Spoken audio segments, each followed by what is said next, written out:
All right. So if I'm not mistaken, we ended off with the last session with the end of the of the hunt, the end of the boar fight, right? Y'all didn't y'all didn't do anything from there, you know, yet. I think it had literally just finished. Yeah. Yeah. So do y'all want to pick up from there? Or do y'all want to pick up from getting back into town? Like, do y'all want to do anything else while you're out in the woods, or? I didn't know if Argus had to do something with the corpse and all that. Well, he did. He stayed Okay. back and he removed the heart and I want to say dressed the corpse and buried it respectfully. And Okay. Grandak Okay. took some meat. I'm here now. All right, yeah, and Krandak took some meat, lots of meat. Y'all harvested what was it, like 200 pounds of meat or something like that, or I don't remember how much it was. It was a lot. No, it was 200 gold worth of meat. Like it was just it was a shit ton of meat. Yeah, all right. You've harvested this meat and waited around for Argus to say his prayers and get the corpse in the ground. What you gonna do? Ooh, it's so sandboxy. Um, I don't know. I was trying to think about it because you sent the message of like, what are we going to do while we're here? And I honestly have no idea. Cordova's been reading like all the time. Yeah. I don't know how much more there is for me to read, but I would like to find more information about this skin saw cult. Okay. Is that right? Yeah. The what? The cult? Skin saw cult. Yeah. The one that was behind the scenes with Noalia there. Because I feel like there's something going on with that we need to investigate. So as we're waiting for Musashi's resurrection to come around, I would like to do whatever research I can into finding more about this skin saw cult. Unfortunately, with the skin saw cult, you're gonna run into some dead ends. You might be able to find some, some obscure writings from some frantic people about, zombies or the skin saw man. But other than that, like, do I get any sense that this skin saw cult has been around for a long time, or would I think that it's a relatively newer phenomenon, considering there's no real information about them? There's no information about them to the point like you can't discern that. Like, okay, and I don't recognize the name from anything I've read in the future. Right. Right. This seems like, it could be some ancient Illuminati style cult working behind the scenes, or it could be some Thessalonians by another name. Yeah, it could be Thessalonians by another name. It could be, but it also could be just some, deranged nuts that have, came across some necklace. Okay. Then I want to mention this, just as the only other thing I really got to think about here. When we were talking about Illyrium and the problems she caused, and I mentioned that the chopper could have been influenced by that. Yeah. I want to know if I can find anything in relation to that and to the bird statues all around the town. In relation, all right. So you obviously can't find anything with mentioning Illyrium and the chopper, right? Specifically together. But here, let me actually go to his. Where is it? Here we go. Actually, I'm just going to Google it. Yeah, I know it's not going to drive the plot forward, but I'm legitimately curious about whether or not she played some sort of an influence in that. All right. Or was it just like an effect of the Runewell being at this town? I don't know if it was the effect of the Runewell or not, because I know that the Wrath Runewell was powered by murders committed due to wrath. Right. Which is why she was influencing the town and making people angry to kill each other. And I don't know if that's something that applied with the chopper or not. What? I was just saying that how it affected her baby. Yeah. What you can find about the chopper is that there was a rash of violent crimes and the bad things that happened around town. People who went missing. What was it? Amiko's mother died during that time. Just about the time that the first murder started, but she fell to her death off of their balcony, or so everyone thought. So everyone thought. So everyone thought. We're starting to believe otherwise because of this. What we learned about Illyrium. At least I'm starting to think otherwise. Right. You would remember the rumors, and I think there was something in what's his name, Pseudo's notes about saying that his father killed his mother. Or that God, I can't remember his damn name. I'm a little the father. So yeah. We know who you're talking about. Amiko's father. Jesus. Yeah, I can't remember his name. But yeah, that he killed his wife. Right. So I would say you probably might want to put a little more stock into that, knowing everything else that was going on at the time. Now, as far as Sandpoint goes, do I still get a sense of this general unease as an oracle here? You mean like you felt kind of coming from the tower? Yeah. Before? Yeah. Like, do I feel like Sandpoint is in a better place now that the well is shut down and Illyrium's gone? Do I feel like this place is like? I don't get this sense of unease. Like I'm trying to feel it now. Yeah. I'd say it's still there on a much deeper like level. More like you don't know if it's just your own paranoia or something you're still feeling lingering. You would tell me the town felt safe and I didn't have to stay here. No. Everybody seems safe. Everybody, like as far as like what's going on around town, there's nothing. During the 2 weeks that are passing, I'm gonna go ahead and allude to this. During the 2 weeks that are passing, like nothing seems out of order. Like the worst that you find, Krandak would probably tell you about this is that there's some commotion down on the docks one day that y'all kind of get a little redirected from.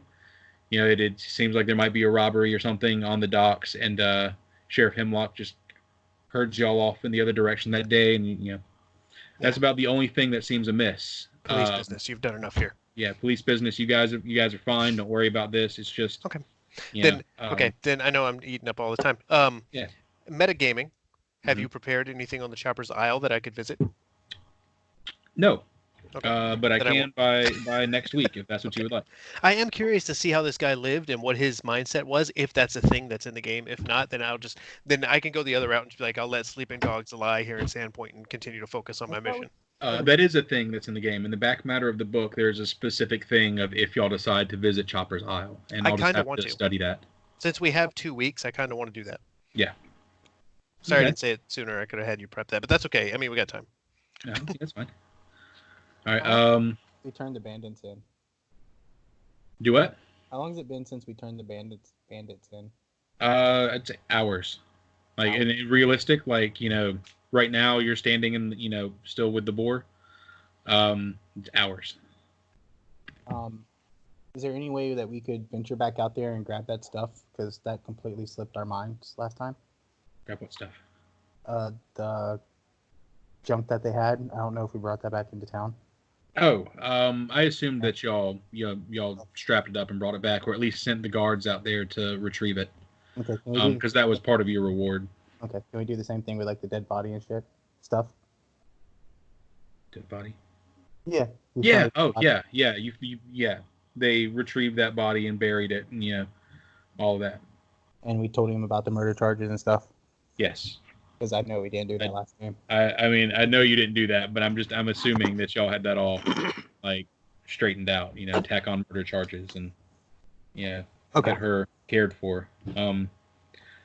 During the next couple of weeks, y'all actually noticed that those bandits, along with pseudo kaijitsu, get packaged up, for lack of a better term, and shipped off to Magnamar.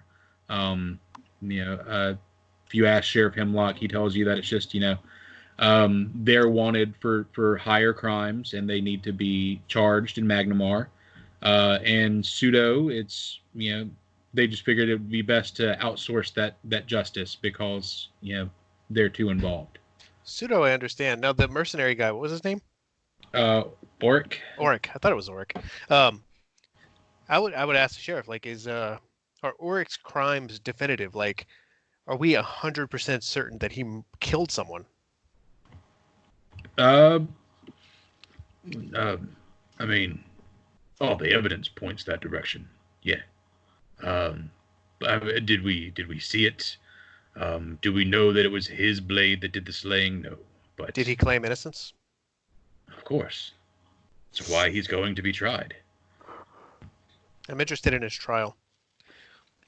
Shit. I'm also Okay, drinking, so I'm interested in everything. I don't know if it's a thread we can pull, but if the guy is legitimately like innocent, I would like to pursue that thread and save him from his trial. But I don't know that. I'm gonna say I could just as easily say keep me posted. To hit that option and the words "beyond the scope of this adventure" come up. Okay. I had high hopes for Oric. Like, we met him. I shook the man's hand. But I mean, he Parted would still be ways. persecuted for like any type of involvement in the attack on Sandpoint, just being there, not at the attack, but having something to be in cohorts with the people. So Yeah, but there's a big difference between being like an accessory to crimes that don't result in death and then straight up murdering somebody. Like, he goes to Magnamar on trial for murder. It's a lot different. yeah, he's going for manslaughter.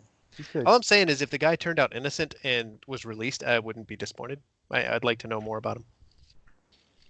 But if he was just like a one-off like character we were supposed to kill, I get that too. I mean, whatever. Yeah, we were supposed to. I mean, he's on his way to Magnamar, so that's where he is.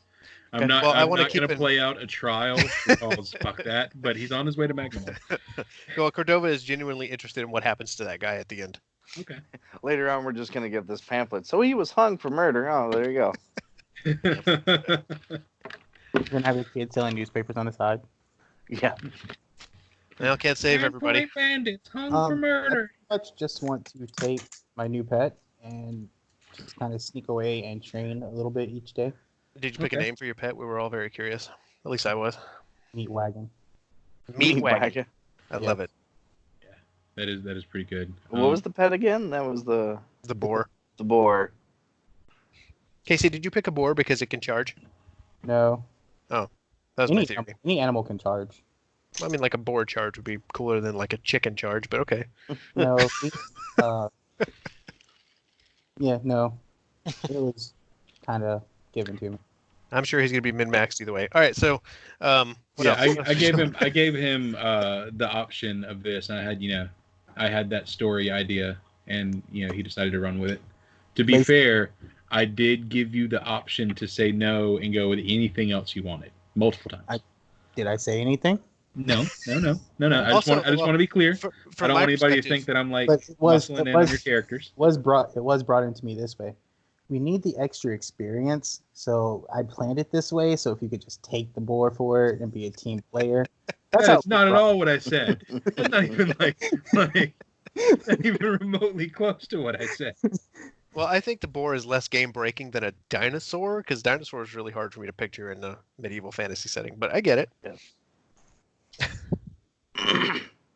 Okay, but anybody else wanted to do anything? I feel like All right, well, we're I think gonna Grandak would just go back to doing his patrol stuff and then dealing with the family. There wouldn't be a whole lot he'd have going on. jobs that we can pick up. Yeah, is there any kind of odd jobs or anything? Not for Yeah, you, well, Jack. Normal job. God, stop sucking away party money. But I'd like to see a show. Entertain me. You know, they're just going to do a show on us and our adventures. Oh, that'd be amazing to make Jeremy act out all of our adventures so far. Oh my God, that's a great idea. so anyways, By the way, all did you get my message, Jeremy? on Discord? Yes. No, I did not. Let me check that. Okay. Y'all can continue happy friendly banter while I read. Happy friendly banter. What is it, John? Hang on, I'm going to mute for a quick second. Hey, I wonder if this house right here is for sale. Which one? I'm One that I'm actually getting to that. I don't see what you're pinging. Do you have a number? It's the red roof on Church Street and Cliff Street, right around 4 and 5. Oh, so I was way in the wrong spot. Oh, here. Yeah, is that house for sale? I would like to speak to the real estate agent. Yeah, that would be the mayor. I don't want to talk. I don't like him. Yeah. I don't like Sorry, it. my son's Um, not listening to my wife. well, there's two things I want to do. I know, like, kind of put a stop to the old light, but I think that me and Cordova wanted to explore it at one point in time and just go look. I don't remember us doing that. And then I wanted to go look down at Junk Beach because that was where the caves and everything were for the goblins. No, but we kind of did that, didn't we? Though, like the old light led down to the beach, which led out to. Okay. So yeah, if you said we did it. That's cool. I don't remember. If you kind of imagine this as like an episode of The Walking Dead, where we opened up with Cordova doing his bit, what he's going on through his weeks off, and Argus going on and training his pet. I want to go getting some stuff started. Too. Yeah, absolutely. You go and you collect some animal first. But I have a list of the animals that I collected. Yeah, we come back to the you guys arriving at the cathedral, where Musashi's body lies in state. Josh, you are there, right? You haven't. Yeah, sorry. Can you hear me now? Yeah, I can. Sorry, my son came down and started bugging me. No, I understand. That's why I just wanted to make sure that you were okay. All right. So and you're standing there, and you see a beautiful young blonde woman come in. She's maybe 19, 20 years old. She's dressed in long green gown, in a long flowing green gown. She has green eyes, and she's played by Scarlett Johansson. Just get that, beautiful young woman walking in. And she is accompanied by a, roughly 5'10", maybe close to 6 foot, male, dressed in, in white and blue, well-fitting robes, with a, 7-pointed star on his chest, not the Sahedron rune, but like a starburst, they show up and introduce themselves as, yes, I was brought here by a friend of my grandmother's. I am Mistress Marie. I'm here to see a Musashi. Is Father Xantus not there? Yeah, Father Xantus is there, but I mean, she's talking about. Yeah, y'all are. We'll say y'all are there with Father Xantus. Y'all would. All right. Yeah. Now is Krandak there? Yeah, sure. Why not? Okay. So I'll be like, my name is Cordova, and these are my associates here, and I'll list off their names. Come right this way, and I'm going to lead her over to Musashi. Yeah, she says, "Oh yes, he's been quite well preserved. Your priest must be well talented." This Father Xantus here. And he leans over and, hey, and just kind of steps back and behind the crowd. So yeah, she looks to you and says, there is a price. We follow the Lord Abadar, and he demands balance and demands fair payment for service. We here at the Brotherhood of the Seven believe that that fair service should be compensated, and we damn it. I had this worked out, but I didn't write it down. So, anyways, yeah, we believe that fair service should be compensated as well, and our guild provides this healing and mercantile trade all around the area, all around the Verissian area. Sorry. We've heard there's a price, and we are prepared to pay it. She holds her hand out, both hands reaching for your sack of coins, and she holds out. She said, there is another material component. Argus Argus? into his backpack, and he pulls out the boar's heart, and reluctantly gives it to her. She holds it, and she sets the coins down and closes her hands over the heart, and she begins to whisper a little prayer. And as she opens her hand, you see the heart begin to beat again. And she takes out another purse attached to her belt that's it's filled with all of her diamond dust material, and she sprinkles the diamond dust into the vesicles, the ventricles of the heart, like filling it, and she turns around and begins to squeeze and knead her hands together over Musashi's corpse. And your vision all kind of blurs and darkens. And darkens down until, you see just a single, like, dim firelight. It's a torch on a wall in a dark stone corridor that stretches maybe 50 feet in front of you.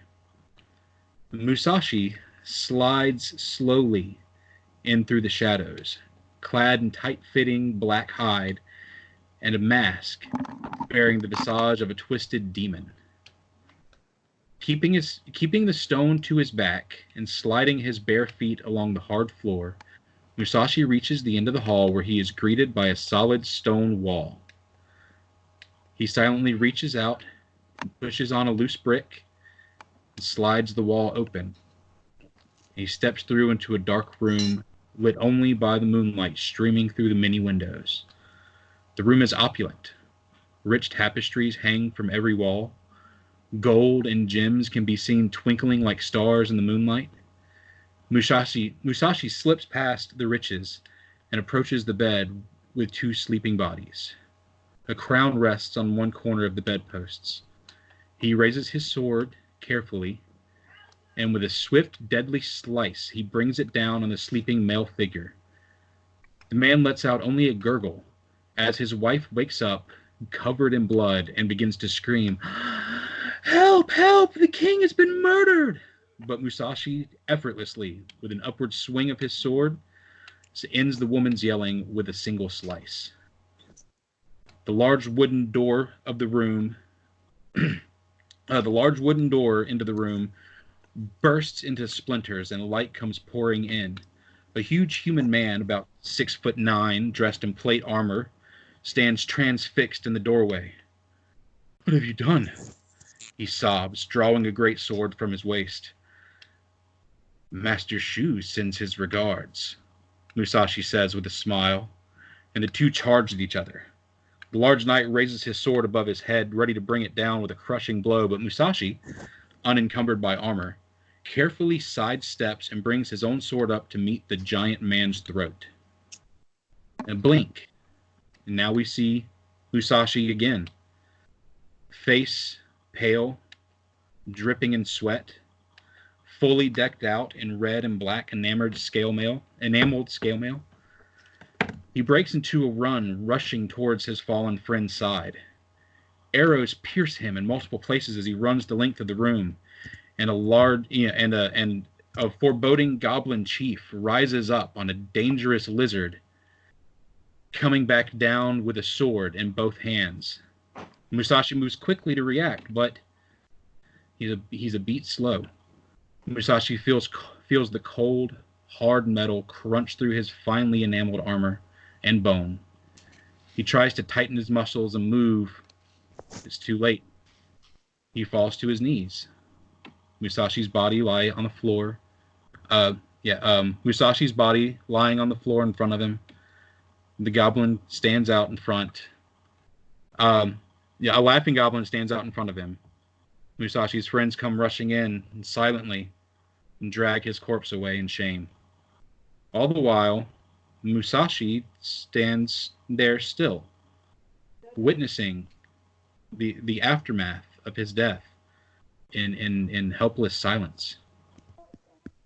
As he stands there, the world begins to fade away until everything around him is a light gray mist. A figure approaches. It appears to be shaped like a humanoid female, but made entirely of a soft, formless, almost formless light. It speaks to you. Welcome, warrior. You can respond now. These are your words now. Okay. That's what I was wondering, like, dum-dum. Yeah. Welcome, warrior. Okay. What is this place? This is the judging place. Tell me, in life you were a follower of Torag. Do you feel you served him well? At this point, I don't know if I served anyone well. All I've served is death and blood.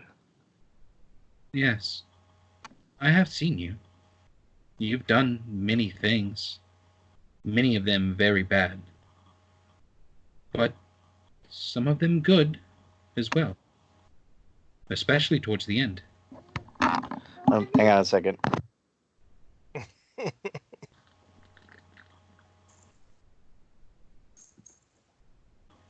In case you can't tell, I put more work into this part than I did the woman actually doing the resurrecting. Bruh, this point needs a soundtrack. I'm playing Heaven's Tower on Final Fantasy voice XI. came down Fantastic a for bit. this. Call for the night. Hang on a second. Yeah, Oh, you're right. Heaven's Tower. Yeah, I love Heaven's Tower. It's my favorite song for the Isn't soundtrack. that really of sad Final that you said that and I exactly know what it is? Fantasy. It's not sad. Sorry, they came down, or at least my oldest came down to say goodnight, and then my youngest is like not wanting to go in the bath, so of course they had to come at the worst possible time. Okay, anyways, where were we? What did you say? Yeah. She said, yes, I have seen you. You've done many things, many of them bad things, yes, but some of them good as well, especially towards the end. So I guess based on what you see, where do I lie in the scale of judgment? Am I condemned to hell or a chance for redemption? Well, ultimately, your path still lies to you. You see, you came a little early. It does appear that you have balanced your scales, and you are worthy of entering the Forge Heart. I can send you there now, if you wish. You may spend eternity working along your fellow worshippers and become one with the great the great forger Torag. Great blacksmith, that's the word I was looking for. Great blacksmith Torag. Well, you say this, but what happened to my colleagues? What do you mean I came too early? It appears that you still have destiny that you may fulfill. Your friends are calling you back, and she, does the cheesy wave of her arm, and you see, Cordova, Argus, Cthulhu, Krandak, all standing there in the cathedral around your dead body. Gamer. Huh? I was wondering why Ben laughed. Oh. Came too early. Yeah, sorry. Not an issue. Oh, What can you man. say? He never had a woman. Oh, Jesus. But yeah, It's true though. He never did. you see them all. You see them all gathered around your body. Like drawn faces. Maybe Cordova is crying a little. Yeah, he's a little extra concerned. He still blames himself for your death. And you can kind of see that in his mind. She doesn't have to tell you where you're standing. You can see their emotions. You can tell that Argus is in great pain because he just lost a dear friend. Cthulhu is a little enthralled right now with the Scarlett Johansson figure, and he doesn't quite know why. Can we just throw a reminder out there that he did die to save Cthulhu's life? Yeah, Yep. I guess that is a good point. Cthulhu is, Cthulhu would be, especially thinking of that, that you died to save him. And at the same time, he can't take his eyes away from the blonde woman, especially her, glowing, almost emerald green eyes. He sees something familiar in them. And Krandak is just sitting there. He's probably like, "Oh, damn, yeah, I want to go home." Pats are playing the night. I love Krandak. He says, "Your friends wish for you to return to the mortal plane." So deity, I ask you this: my friends there, obviously, they must have. It looks like they have survived well. If I come back, will it be me or will it be a monster? Well, it is you. You will be yourself. But you will have the choice of becoming a monster or the man you wish to be. So you speak of my destiny. So then it is not written in stone if I'm coming back to hell or to heaven when I finally do meet my maker. This is true. Destiny is just what is written in the stars. But stars die every day, and destinies change. Then I must ask, with my friends in this destiny you speak of, is this to prevent hell or to start a new one? You are meant to make that choice yourself. You will be the crux of I'm trying to say this without giving any later stuff away.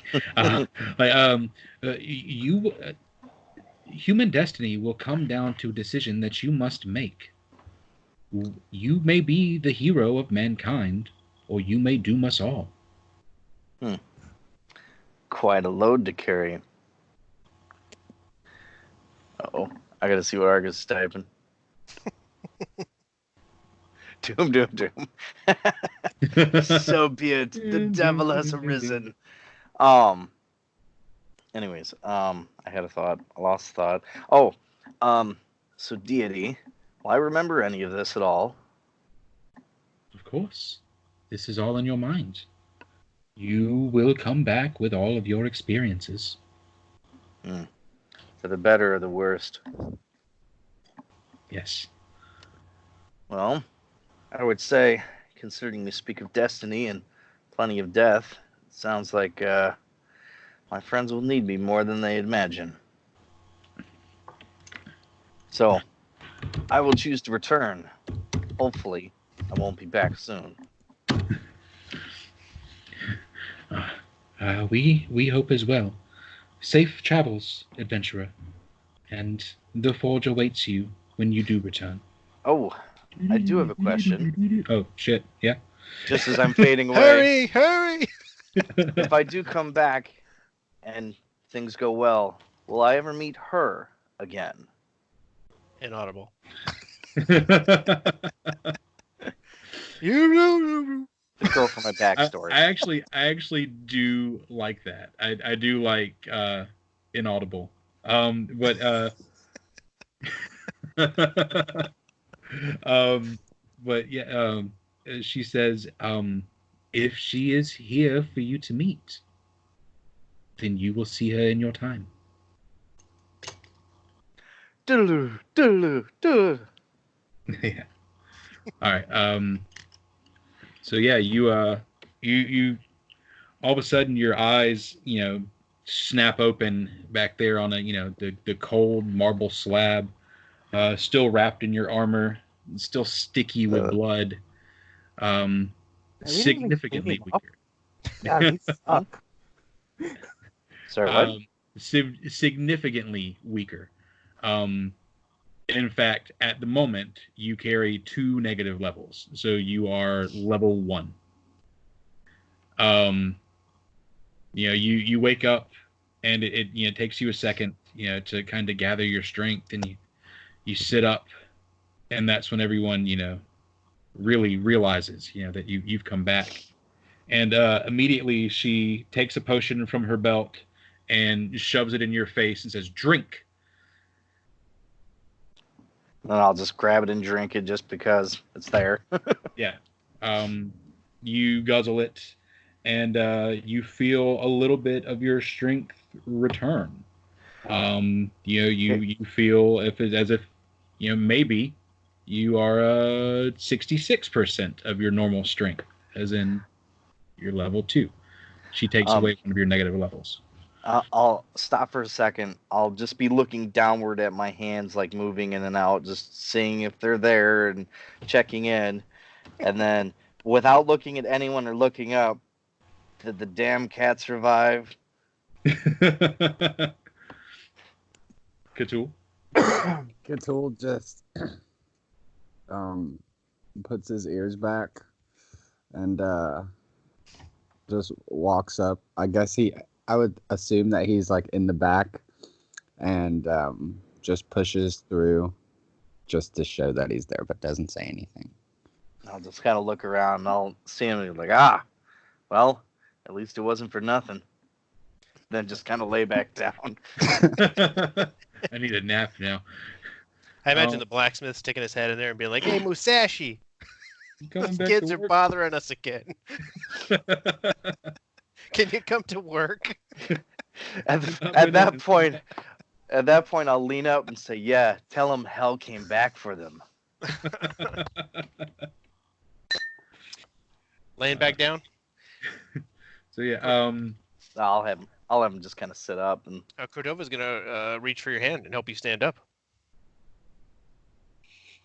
Sure, I'll get up. Of course, he's got a tear. He's gonna wipe it away. I think I'll kind of look him over and kind of like pat his shoulder and be like, "This is real, right?" You chose to return. You didn't have to. Why'd you do it?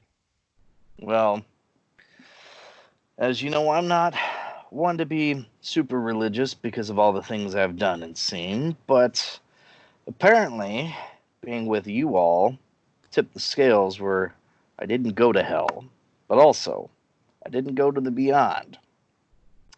So, the deity has told me that I had the chance to go, but apparently there's a great fate.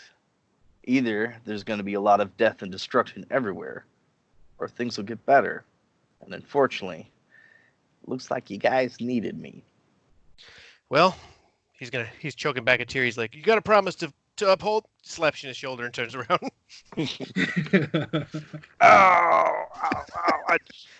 Am I dead again? Cordova's slap isn't that strong. No, I was just gonna laugh like, wow, pain again. Great. Yeah. I imagine you when you stand up off the slab, it feels very much like it does when any of us like stand up off of laying on the couch or something. Yeah. Like your entire back hurts and it's okay. Oh, I'm up. So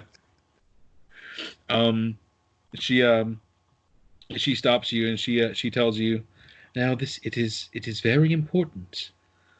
And she hands you another potion. "You must drink this again, but not before 7 days have passed." So next week, huh? Yes. In 1 week, you may drink another, and it will revive the rest of your strength. But you must wait. If you do not wait, the magic cannot take hold. Now, might I ask, woman, what is this? It is it's a potion of restoration. Well, I thank you for reviving me. Powerful Yes, magics. they are quite powerful and quite above my ability. I had to buy this on my way here. But I am glad that they will actually be of use. Miss It would have Johansson. been. I have a question. My name is Marie, but yes. Yes. This power, what enables you to be able to cast these magics? Is this something that can be learned? Absolutely. I Is- learned it myself. You I'm- must devote yourself to the gods, and they will grant you this magic, and you may learn to do it with the right guidance. If you come with us to Magnamar, we may teach you ourselves. We know deeper magics that you may be interested in. I hope you're not metagaming, because I'm probably going to take that up. I'm going to look at Cordova and be like, do you really think I'm going to die again and you're really going to need this? Oh, man. It's not for you this time. I'm looking at Argus. Not because I'm going to kill Argus. He has a dead friend. I know. You're not allowed to resurrect Stompy. Are we not? Really? Yeah, you're not. It's unnatural. There's going to be a lot of things that you're forced to do that are going to be unnatural on this quest, Argus. If I can keep what skills I can control and balance, I will be fine. Fair. So, yeah, she offers you, again, that you may join her in Magnamar if you ever wish. Just to search out the Brothers of the Seven. And Brothers of she, the Seven. yes, Very interesting. yes. Sounds good. And she, she goes on about her way. She gave me a pamphlet? Yes, she gave you a Okay. pamphlet. A pamphlet. She gave you a pamphlet. Did she give him the application? The application. I'm filling out the application as she leaves, just writing my name and just filling out the, section 1. Yeah, you notice on the back page it asks for your social security number. Not sure why. That's gonna be a problem. I haven't been born yet. All right. Yeah. So I imagine y'all that y'all go back. We see you helping Musashi out of the cathedral. Oh yeah, first round's on me, my friend. Yeah, and we focus in on Cthulhu.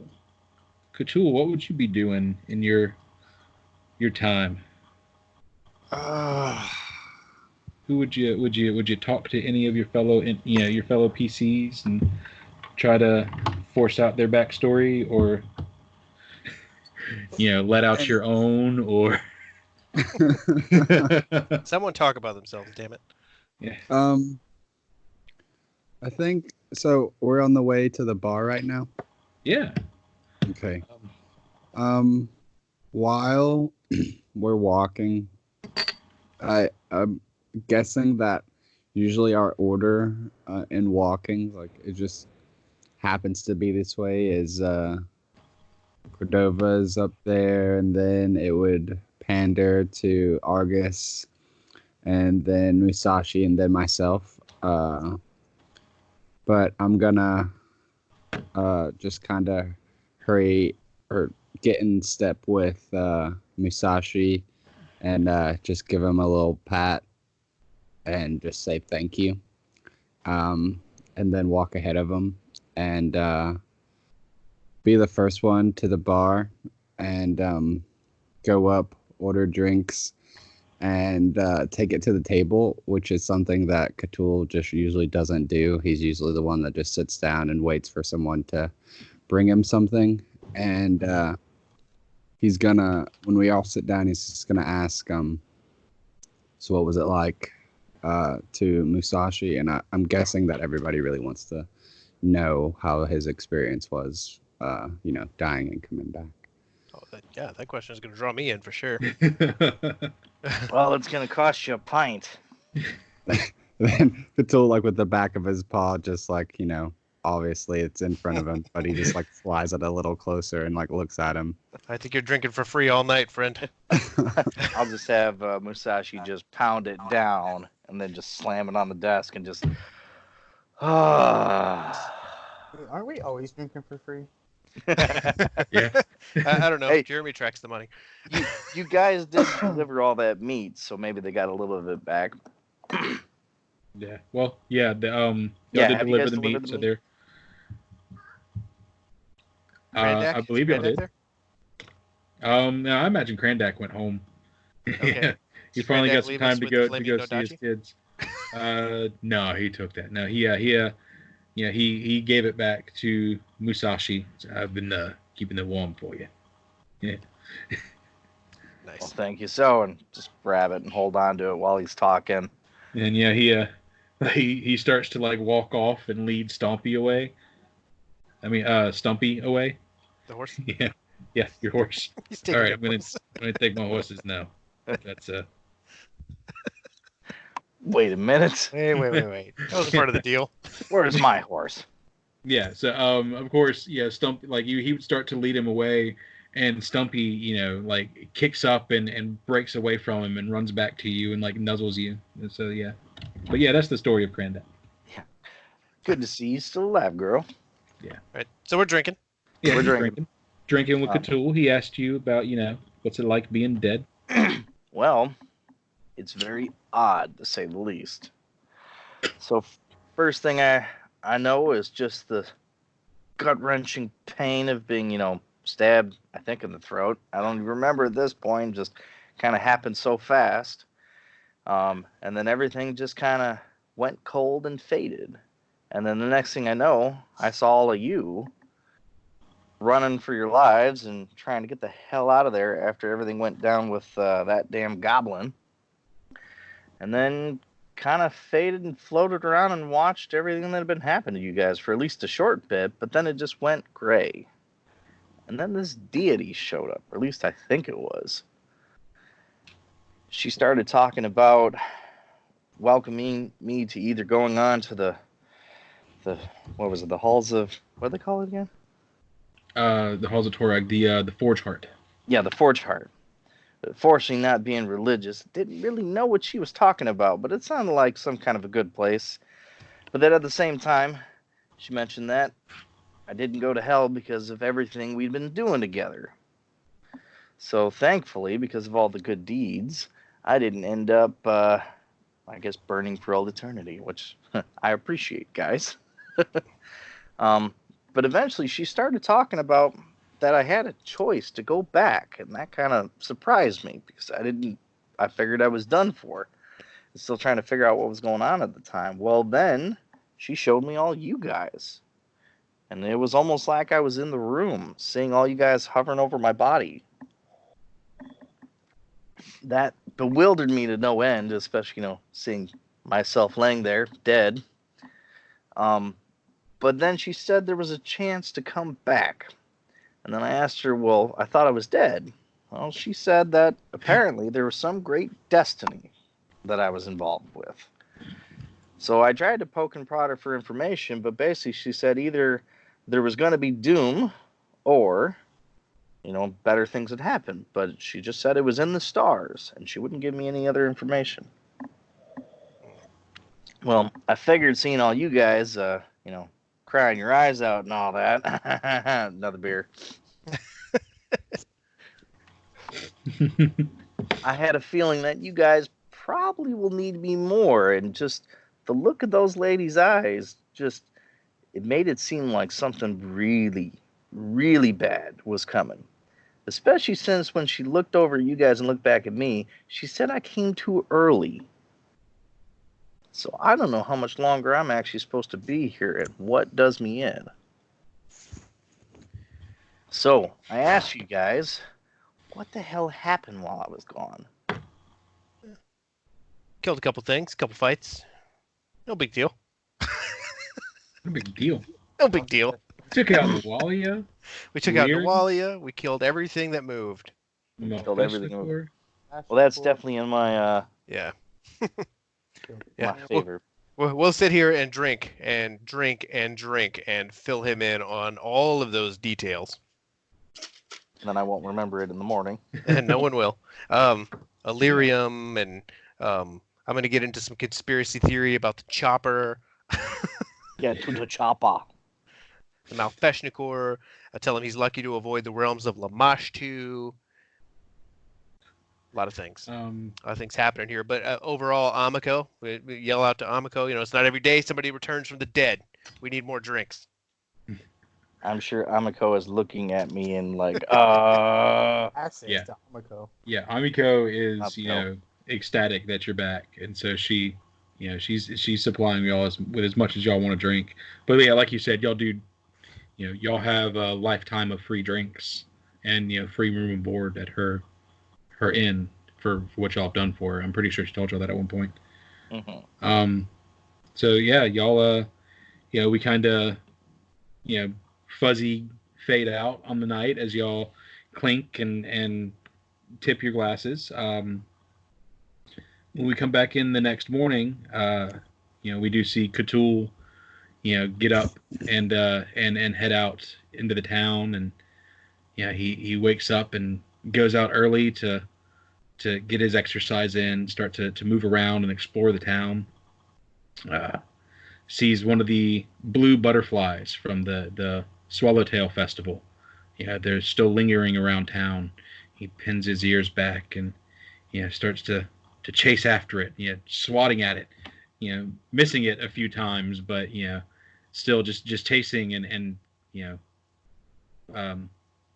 trying to catch it until out of the corner of his eyes he sees the medium-sized, somewhat average-looking man in the white and blue robes that accompanied Mistress Marie. And he stops and ducks behind a building.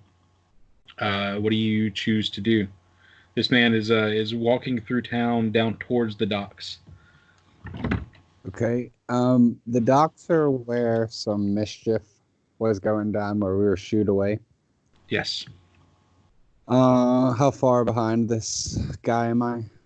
I'd say you're a comfortable, 20 to 30 feet behind him. So is there a need for a stealth check? Yeah, give me one. I'm sure you'll do fine.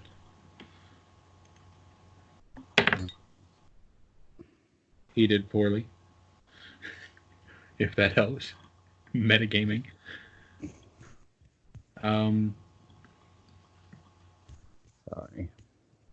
Slow computer. You're good.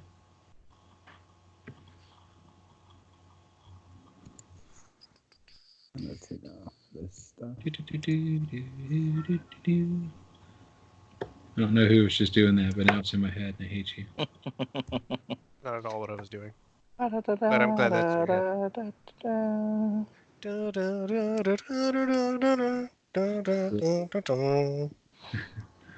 Okay. Stealth.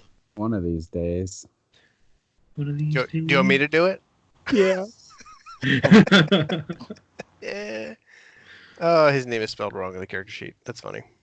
Is it? Oh, I finally got it. Oh, you're gonna do it? Okay, I was about to hit it. Go. Did it go? Did anything happen? I see nothing. I see nothing. Damn it. Let's do it. There we go. I did it. 19. Good. That's all good. Okay. That's a good one anyways. All right, so yeah, you nailed it. 22 is even better. Yeah, Jesus. So yeah, he doesn't see you at all. Okay, so I'm gonna not weirdly, but like,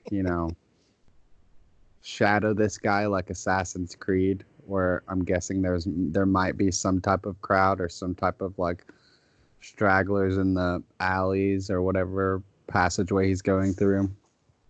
Yeah. Like a side eye on him, and then continue down and see if he goes all the way to the docks. And he does. He goes all the way down and cuts into an alleyway behind the fat man's feed bag. Where y'all went and met with Jubril, the mobster. Okay. And he knocks on the door, and someone cracks it open, and he steps inside. You see there, it is just a wooden building. There is a small, slightly ajar window on the building. What do you want to do? Okay. How far? Okay, so is the window like eye level standing? Yeah, like if you were standing up, you would be straight in there, in view of the window. Okay, and are there any other windows? Like, what's the roof situation? No, Like there's a only gated building, or yeah, it's just a 1-story, maybe maybe 8 to Is this 10 the same foot tall building building. too? Or Do did what? we get into the fat man's feedback when we had that meeting? Yeah, that meeting was in the Fat Man's feedback. Okay, so this is another building No, close. this is the same building. Okay. Yeah, this is the same building. That meeting was in the Fat Man's feedback. And I'd say the roof is, it's a fairly flat roof. Probably no more than 8 to 10 feet high. Okay. I think I'm going to go up to the window. Is the window like, there's no like AC, so is it open? Is it, Yeah, it's open. It is cracked open probably, probably about half the way. I want to go under it and try to listen. I don't think that just seeing actually. What's the mechanics for like reading lips if I just want to see if there's any like hand to hand, type of transactions or anything like that? That would just be a perception check. If you want to read lips, I would do maybe make you do perception and linguistics and have to hit a DC on both of them. Okay. I think I just want to listen and see if anything. You creep up and you slip underneath the window. Go ahead, click me a perception check if it's easy for you. If it's not, I'll just do it for you. There we go. Oh, goddamn, you're nailing it. Yeah, you hear this man and Jubril talking in the office. Jubril is, Brother Adam, it is nice for you to have to come visit me at my place of business. We have procured the item that you and your mistress wanted, and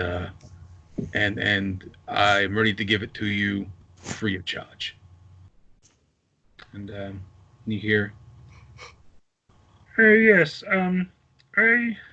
I believe the item is supposed to be the pearlescent dolphin. The fuck is Kermit the Frog doing here? That's Brother Adam's voice. Just got weird. He's based off somebody that I know. Gonna picture Kermit. Oh, I know that guy. Kermit. Yeah. Kermit the Frog here. He's based off somebody that me and Ben work with. Yeah, this I got this thing. It's it's real damn pretty. It's much prettier than I expected it to be, and it's it's a little large. It's bigger than I imagined it would be. And In your bag. of course you don't see it, but he hands it over and Yes, its size is sufficient enough to do its task. It must swim deep and retrieve a special item, and it cannot do it if it is any smaller than this. Its specific weight to size ratio would be off, and the aerodynamics of the dolphin swimming through the water would drag it down with the weight of the item, and it would not be able to escape the undertow, and it would be lost in the silt forever. God. Okay, yeah. I don't know what the hell you're talking about, but if you just have the thing, can you go now? Yes, I would like to do that. I believe it would be best if I did not leave through the same door that I came in through. So if you could direct me towards the front entrance, I would be on my way. Yeah, dude. And you hear him open, the door and say, "Hey, escort Mr. Brother Adam out of here." I have a And- question. Go ahead. What number is this bar thing? Like 45, 46, 42 in the 40s? I'm actually going to have to check that because I don't know it offhand. To be honest, I'm not even 100% sure that it's at the Docks. the docks. Here we go. 42. Okay. Yeah, so it is. It's right there on the docks, right? 42. Okay. So, yeah. So, you hear him, scurry out of the room, and the door shut. Yeah. Conversation over. Okay. So now, I'm guessing that window is like maybe back here somewhere. Yeah, that window it's covered up by the 42. So let me. Yeah, I'd say that window is right here, right in this. And he came out up here. Yeah, he came out closer towards the street. Okay. So what Cthulhu's gonna do is make his way this way and try and intercept him right here. You do your best and you slip through the crowd as quickly as you can, but you cannot see the man in the white and blue robes anymore. He did manage to slip, evade you. Okay. Let's see. I want to. I want to say F it. And Cthulhu is going. So, okay, what time is it? You said I left out early. So is it still earlier? Like maybe before 9, before everybody's getting up or everybody's about to wake up? Yeah, I'd say it's still probably, early, maybe 9-ish. Most of the town is still, barely starting to get out of their beds. I'm sure your, compatriots are probably awake because they all got out of bed early. But Cthulhu's just going to head to the library. Well, all right. that's where I was heading. Yeah, you would definitely see Cordova over there. Okay. Yeah, still got plenty of time. Okay. We're gonna go to the librarian and I'm gonna be like, do you have any books on dragons? Yeah, the librarian, which I have never cast until now, is going to Judy be played. Dents. No, he's going to be played by Jack Black. Awesome. Dude, School of I Rock got- Jack Black? Yes. yeah, School of Rock, Jack Black. Perfect. I have so many books on dragons. Dragons are the most awesome rockin' beast. Yeah, come this way. And so he leads you down, and he's like, dude, I got black dragon literature, red dragon literature, Lenorum literature. I got green dragon literature, dude. I got this. And he pulls out, magma dragon. Did you ever heard of a magma dragon? These are beasts. As a matter of fact, I have. It's not the greatest dragon in the world. It's just a tribute. Oh God, so good. And I'm gonna say Hearing the riffs he's already. gonna lay all these in front of me, and I'm gonna say, do you think you could also do me a favor and maybe get me a few maps of the surrounding areas of Sandpoint and closer by areas? Yeah, absolutely. Let's see what I can give you. Yeah, so he comes up and he brings you, a handful of maps. Excuse me. Then I am going to open up my inventory. And I'm gonna say, this is a tribute. And just give him a gold piece. This is a tribute. Couldn't remember. Be ye Didn't sound anything angels? like this song. Oh my god. I love Jack Black. Okay. Why am I looking at a map? What happened? Yeah, because I gave you a map to see Cool. But why? so that you could see it. Okay. Awesome. What'd you go there for? He's What are telling you us to trying get to the hell out of Dodge. All right. Now you can no longer see the map. False. I'm still looking at it. Well, We when you have to close it. look at ourselves. That's true. A lot of farm roads.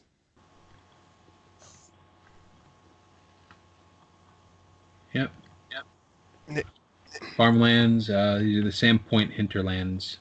Why did you go to look for a map? I want to cross-reference the dragon research with known locations of dragons. Okay. All right.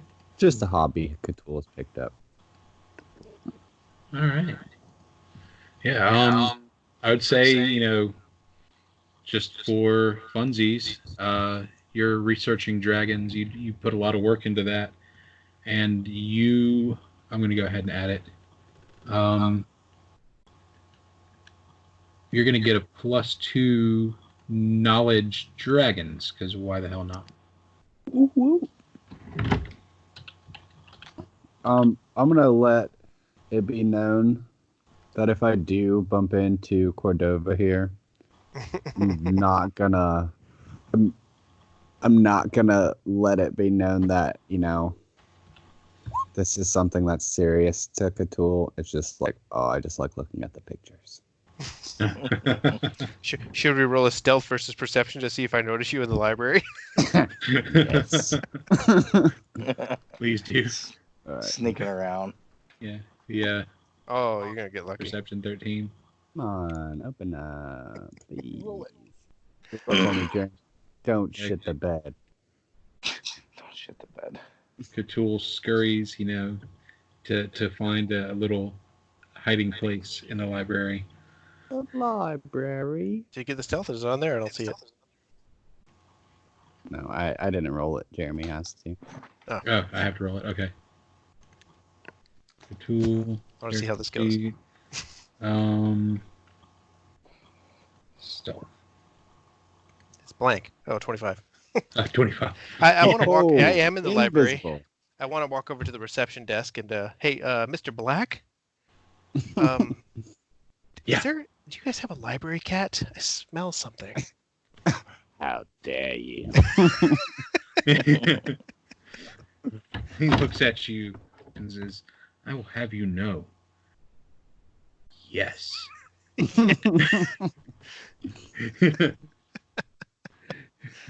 Oh, I love Jack Black. So, Are these- Cthulhu are these finds a hiding tips place free? that's barely like 1.3 cubic meters, and he just tucks himself in there. Only a stack of nerd books. would go to the library. Cthulhu would never be here. Exactly. Yeah. All right. Musashi, you wake up. I You wake live. up in a bed. I will say that you probably had, some pretty troubling dreams through the night, just of your own death.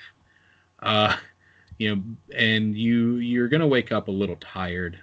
Not mechanically, but I just Yeah. I think you probably feel a little tired, just mentally. Yeah. But yeah, you wake that's an up for the understatement. first time in days. Oh, so I passed out for several days, huh? Yeah. Well, no. Well, Yeah. yeah, I've been dead. Yeah, been dead. Oh, it leaves such a crick in the neck. 10,000 Us in years. years. Yeah, that's exactly what I was going for. No, right, no so- Disney reference gets by me. I know, with as much as we've seen. I guess I'll obviously like pat myself over, make sure everything's still there in one piece. Yeah. Grab my Nodachi, although I probably would have not left my side with it. Yeah. Imagine you probably would have slept with it that night. Yeah, as much sleeping as you did do. I would assume I probably woke up in a cold sweat, so I'll find something to kind of pat my face off and begrudgingly head downstairs looking for some food. Yeah. Very slowly because my head is probably throbbing with all the drink. Amiko's down there. I imagine you probably slept in a little bit today. You probably didn't get out of bed till 10, 11, maybe closer to noon. Yeah, and you get down there and Amiko's already she's got the lunch menu up. I'll kind of thump down and say, I'm still not dead. Oh, well, thank the gods. It is nice to see you up and about. I didn't want to interfere with your celebration last night, but it is nice to have you back. Nice to be alive. Far better faring than I thought I'd be. Bit stiff, a bit sore, and, not in hell. But Yes. good to be back. Would you mind getting me something to eat so I can keep it that way? Oh, absolutely. I remember when I died and I woke up hungry enough to eat 2 whole chickens. So you're bigger than I was. I'll bring you a few pounds of that boar that the boys brought in, huh? Ooh, boar. Yeah. Say, He I comes remember back. when I died? Yeah. I'll perk up a minute and be like, you died? Oh yeah, just for a minute. I mean, it was hardly a thing. Do tell, I'm intrigued. I'm over here like, press this. I want to hear more. Well, Shalelu and Sheriff Hemlock and I spent some time in the Jade Regent, and unfortunately, in the middle of a battle with a rather large scorpion, I caught a nasty stinger through the throat and got a bit dead, I'm afraid. They managed to revive me with some healer, some cleric in town, but yes, I believe I was dead for some hours. I see a connection with the throat in that. Maybe I need to up my armor. Yes, I did start wearing a high collar for some time after that.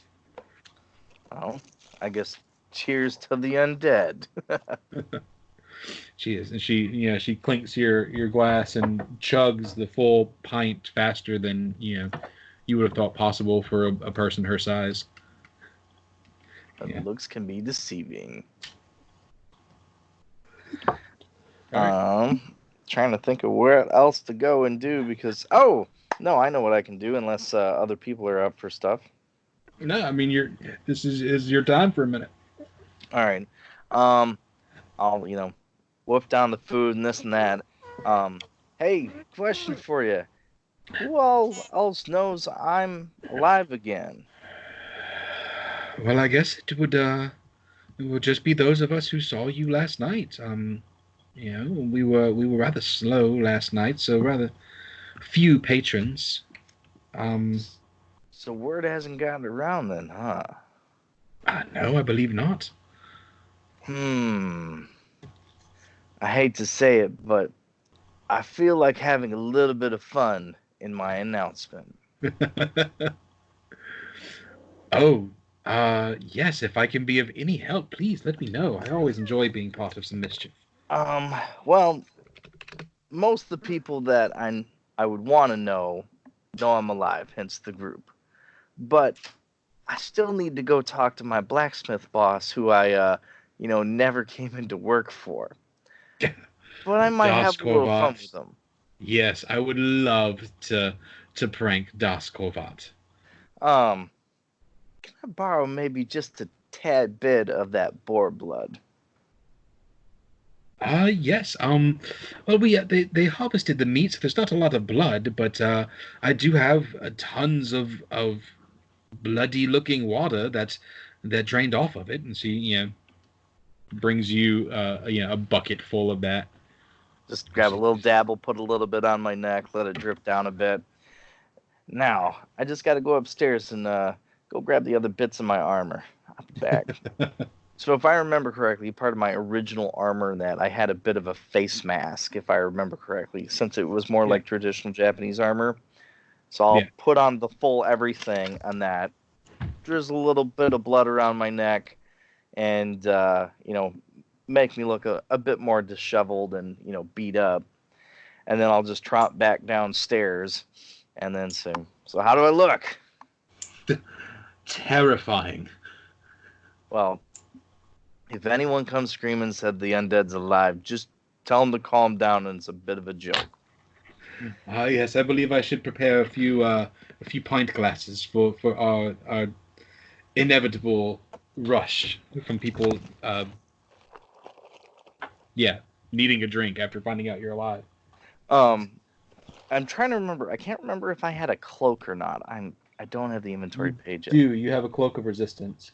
Okay, so I'll have the cloak on me, kind of do the whole hood type thing, and really, cover myself up, and then I'm gonna go head towards Daskravat, and hopefully no one's noticing me. So do I need to roll a stealth check or two? No, I'll say that no one's looking for you, so you managed to kind of slip through town. So I'll sneak over by his shop and not just show up just yet. Kind of observe what's going on. You show up to his shop, and for the first time, at least that you can remember, you don't hear any sounds of work coming from the back. There are lights on inside. The door is unlocked. The open sign is up. But you don't hear him working.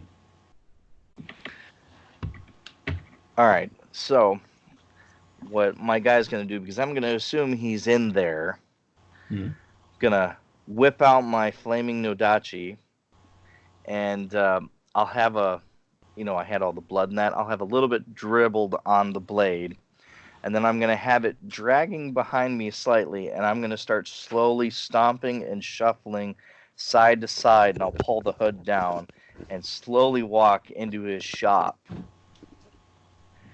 And then I'll just kind of yell at the top of my lung, "Sorry, boss. Hell kept me."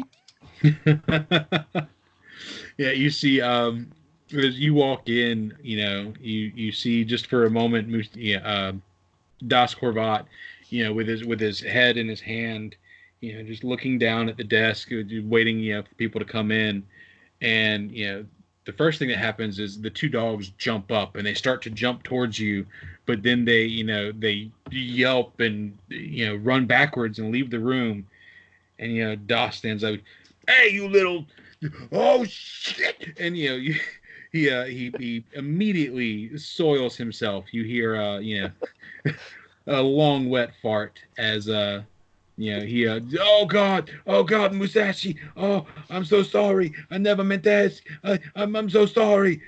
And he drops down to his knees and starts crying. I'll look at him and just kind of slowly and calmly said, "Nothing to fear. I don't have any more heads or demons to bring to you this time." And then I'll just sheath the blade, just kind of like smirk at him. Yeah.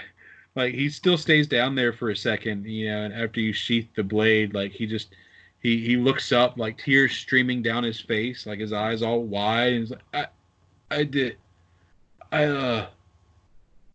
what? Are you really here? And he stands up with a bit of a squish. I'll take like 2 steps and then go to put my hand on his shoulder. Well, if I can reach it, that is. I know he's a big dude. Yeah. And just say, yes, I am alive and I am back.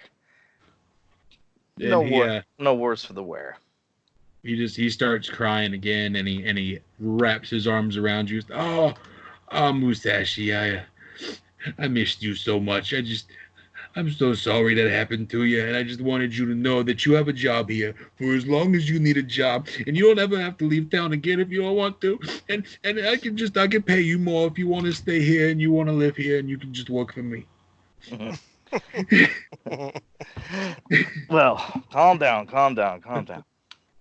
Although, I gotta tell you, I'm truly grateful for that sentiment, even though I didn't do a whole lot for you. And I would truly take you up on that offer. But there's a reason I'm here. Yeah. And basically, if you want to say in a matter of terms, pretty much hell spit me back out because there's more going on. And basically, I have a feeling me and my compatriots are probably going to leave town soon. So I can't stay and work as much as I'd want to. And God knows I probably could use the money. But we need to figure out what's going on and what evil is coming our way. That is the reason they brought me back. But no, I did die, and I was gone. Apparently, I'm needed more alive than dead.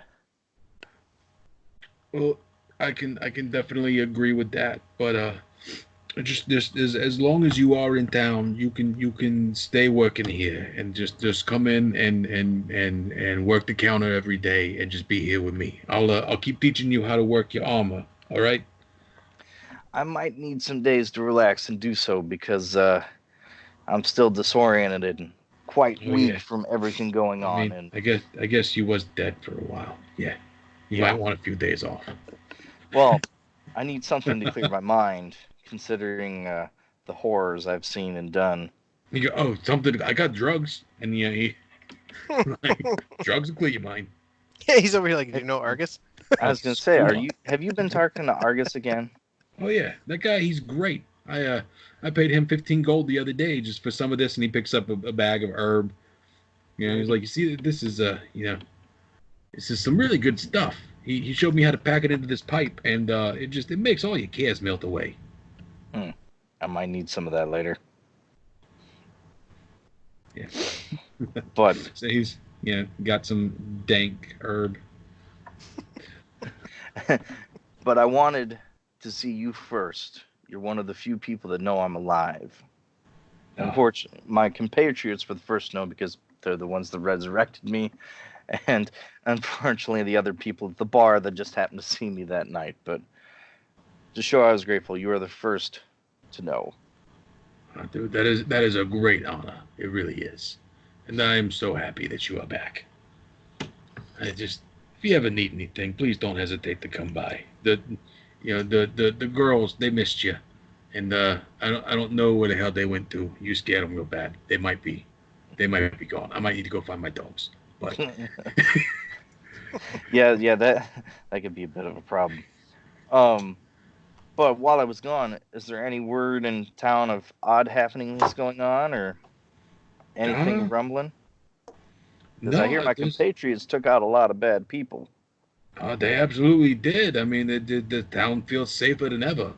I mean, we had that problem with the guy who was stealing everybody's shipments as they was coming into town. And just apparently he killed some dude. Dude, that's crazy. But yeah, that's they took care of him too. Everything's safe. I've never felt better here in Sandpoint. Effective. Yeah. You get my message, Jeremy? On what? Skype. Nope. I gotta go check it. I've got like 9 apps open. Apps. Yeah, they're not apps.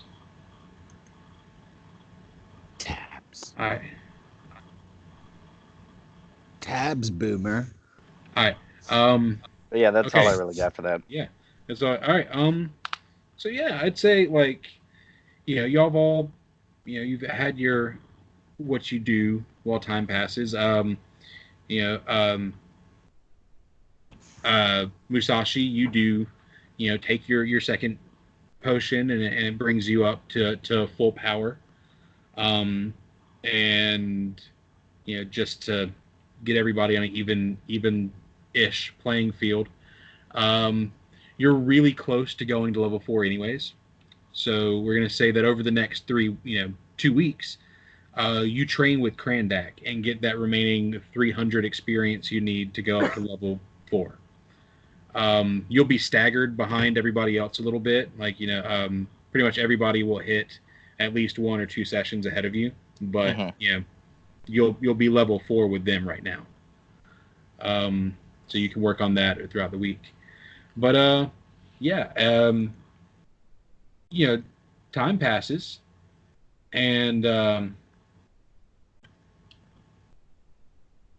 you guys find yourselves in the Rusty Dragon late one evening. It is the Witches Festival. Yeah. Um, yeah. There's a lot of people in town. I mean, a lot of people in the bar. Seems to be a party going on, and a lot of people you recognize. Of course, Bathana Corwin, she's always there. Amiko Kaijitsu, she's always there. But Mayor Devrin, Mistress Mvashti, Shayless Vendor, Ibor Thrawn, Katrine Vendor, Vin Vendor, Banny Harker. Everybody. Pretty much everybody that y'all have interacted with. Aldern Foxglove. Not Aldern Foxglove. Damn it!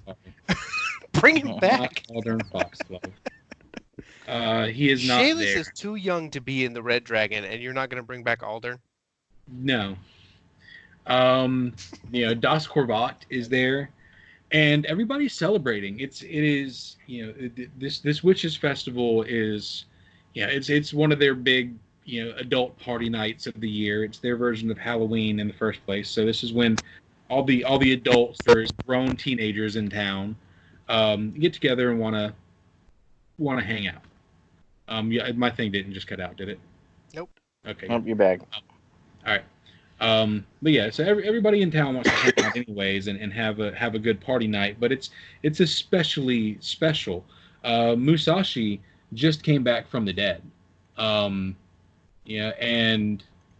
here, where is Musashi? Here's Musashi. Yeah. Bunk. Drop on the screen. No, it didn't drop on the screen. There we go. Anyways, yeah, Musashi just came back from the dead. And all the heroes have come, and y'all saved the town. This is amazing. You're drinking. Everybody's here. Even up on the stage, performing in front of everybody, with a small band behind him, is Stimpy Crudbucket. He has been welcomed by the town, slowly. But now, he's a much beloved, figure. Everybody likes him. They love him and his cats. And, he's up there and he's like, all right, ladies and gentlemen, now it's time for a slow jam. I wrote this one about my dear Stinky, who just brought me home 3 beautiful kittens. People smile and tell me I'm a lucky one. We've just begun. I think I'm gonna have a son. And you see, people start dancing. Banny and Katrine start to dance, and Ebor I'm imagining that when he sings, he's got like a perfect voice. Like he sounds like Stimpy, but then when he sings, he's over here like that redhead guy that you like. Oh, yeah. What's his name? Ed Sheeran. Yeah, he's like an Ed Sheeran as soon as he opens his Yeah. mouth. But yeah, he's over there. He's crooning into the microphone, and people start to pair off and dance. You see Das Corvat, go up and like kind of awkwardly, like wipes sweat off of his hands and reaches out to ask Shaylis to dance. Like he realize she's on the cusp, so he's like a little nervous. Like he's like wants to ask her to dance, and she laughs at him. And Das gets upset and starts to yell at her, but then Banny comes over and separates them. Someone says something, you don't know what, but Banny punches Das in the face. And Vin comes over to separate them, and then they all end up yelling at each other before Sheriff Hemlock stops and separates everybody, and to go back to your drinks, and we'll get back on with the partying tonight. I have a question. Yeah. Who's the little slutbag that hit on or that got naked? Shaylis. Shaylis. Oh, Shaylis. Okay. Shaylis. Yeah. She's have I got the right? Yeah. This Poor and shameless vendor over there. yeah, she's thising. So yeah, yeah, she laughed at Das Corvat, which is what kind of started the whole thing. Is his reaction to that. So yeah, everybody's dancing, everybody's happy. Again, at least kind of happy. Anybody want to have any interactions with someone in the bar, or y'all ready to just enjoy your own personal party and let it be the night? Is Katrine okay? Tell me about this person. Can you describe this other sister? Katrine? You're going after Katrine. Yes, Katrine is This is gonna end openly poorly. engaged to Banny Harker now. Oh. And she is a beautiful, a young woman. I can't remember who I have her cast as. Hold on, who is Shaylis cast as? I'm actually going to go to that right now. This really determines what Cthulhu does right now.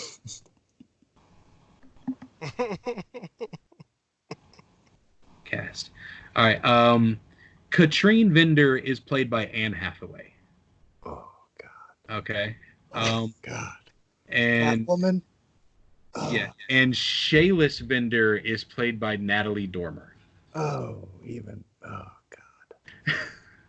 Okay. Anne Hathaway and Natalie Dormer are sisters in this world. Calm down, Ben. It's just fantasy world, and you're a cat man. Sorry. You have a corkscrew penis. Don't make it weird. Listen. Okay, so Just give me this. Cthulhu is when you do that weird awkward thing where you're just walking through like a bar or something by yourself. He's got his drink doing the little two-step or whatever. And I want it to be like he oversees Shaylis laughing at this guy. And he's just gonna do that cool cat thing where he goes stand over in the corner behind, like do the cool lean. Mm-hmm. And he's going and he's just gonna make eyes at Shaylis again, and hopefully she'll just walk over to him. Absolutely. Yeah, she looks over at you and takes a step and says, my father still hates you. Oh God. Okay. And then Cthulhu says,